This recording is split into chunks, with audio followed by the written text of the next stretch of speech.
In The Dark Knight, Joker's scars are definitely his most recognizable trait, but his story about them keeps changing, and there's a theory as to why that is.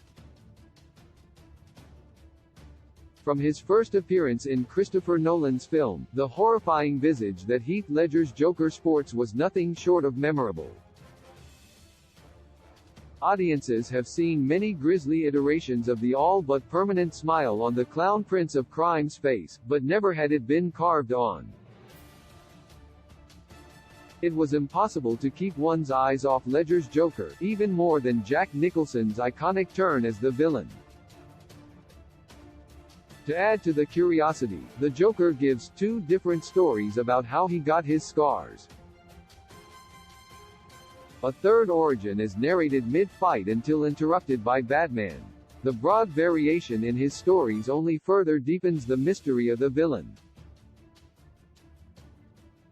First, the Joker tells a fellow criminal by the name of Gamble that he got his scars from his alcoholic and abusive father on a particularly fiendish evening.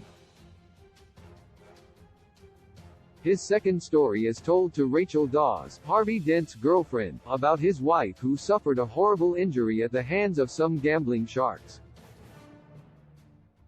The Joker, being a loving husband, maimed his face to match, in order to empathize with her and make her feel better. The Joker's true reason for telling different stories is to empathize, not with his wife, but to relate to whichever victim was about to get his blade in their cheek. He sizes them up, tells them a story he could see them in, and then gives them scars to match his own. The point is for the Joker to show that anyone can become him. That any person, given the right circumstances on the wrong day, could become a forever smiling Joker. The punchline of each scar story is, "Why so serious?" as if it's foolish to take the Joker at face value when he's presenting the supposedly true story of his scars. That's why the version of his story changes according to who he's pointing his knife at.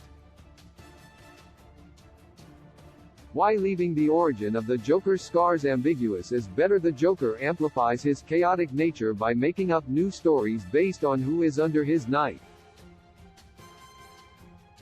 He taunts his victims with pseudo-stories of trauma in order to ramp up the tension before he inevitably gets his laugh by maiming or killing someone. The origin of his scars remains a mystery because the Joker doesn't care about how he got them anymore, he merely cares for the effect they have invoking fear in people. The Joker's scars are more than a smile, they're a manifestation of his cruel intentions. Everything the Joker does and says in The Dark Knight is to crush the soul of Gotham through chaos. Therefore, the story constantly changes because the setup to a joke can be whatever he wants if the punchline is good. The Joker creating chaos through acts of violence is his favorite kind of punchline. The stories never actually matter. What does matter is what he's doing during their telling. He's not upset when Batman interrupts his final story setup in the climax of The Dark Knight. In fact, the Joker starts laughing because he believes he got Batman to break his no-kill rule, an even better joke.